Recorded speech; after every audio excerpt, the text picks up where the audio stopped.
Well, hi guys. Coach Jerry here at the Protocol in Tucson, Arizona, and welcome to Coach's Corner.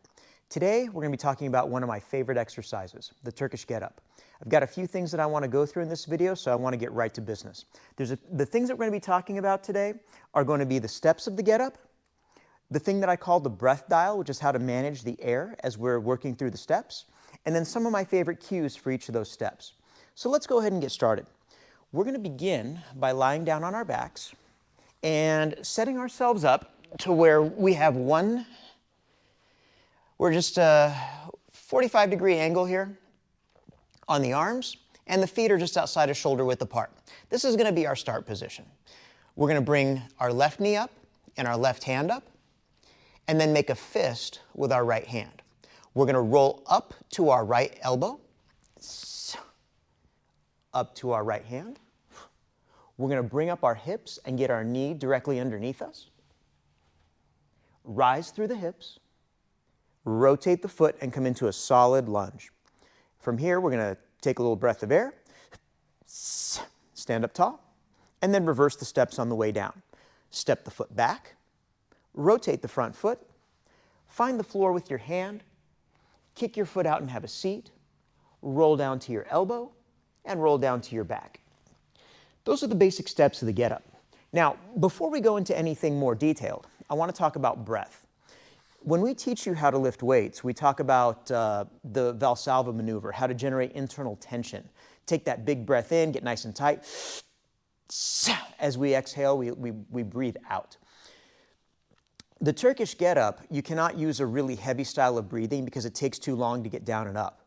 So I use the term that I call the breath dial. I'm going to be modulating this volume knob that's in my abs. So really the volume knob should go from 0 to 10. 0 being deep relaxation, like you're trying to meditate. 10 being like a 1 rep max deadlift. I'm going to modulate probably between about a 4 and maybe a 6 or an 8, depending on how much weight I'm working with. So as we go through those steps again, I want to talk a little bit about the breath dial. From the start position, I'm going to need some tension to get up onto my elbow. So I'm going to take my air and I'm going to generate about a 6 to an 8. Once I get to this position, if I'm stacked up properly on my joints, I can almost rest. Now when I say rest, I don't mean 0. I mean like 4. I can rebreathe and do it again. Turn it back up to 6 to 8. Move to the next step. And then I have a moment to rebreathe. Relax, tense, take a breath, retense,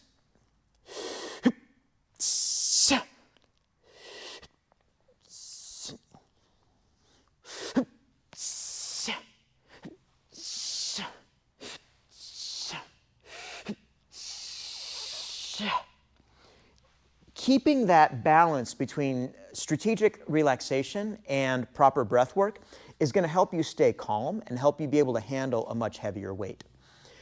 Before you go to a heavy weight, I recommend practicing balancing a shoe, or we have the little saucer plates here at the gym. You just set it up on there and practice going through the motions with either a shoe or a saucer, or just something that you can balance so you can feel where your sticking points are. Chances are pretty good. Wherever you would lose a shoe balanced on your fist, chances are that's where a heavy weight is going to give you grief as well.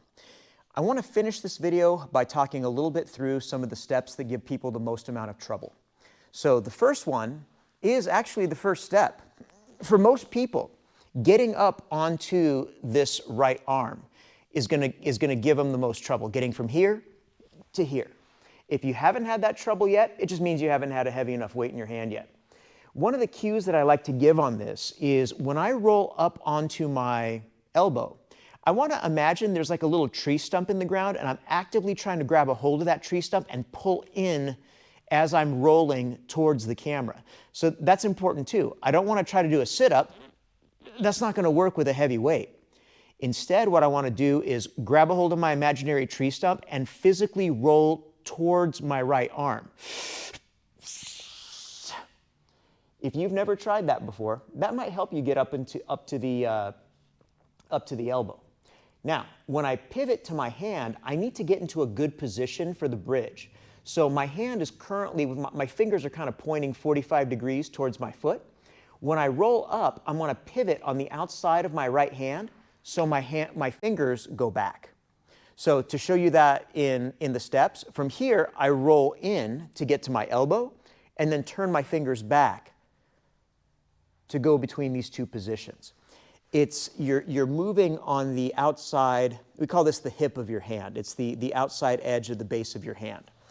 It's a subtlety, but what that subtlety allows you to do is get into a safer position when you're moving between these two movements.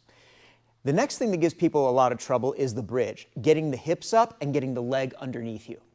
First of all, I want to have a nice tripod set up here.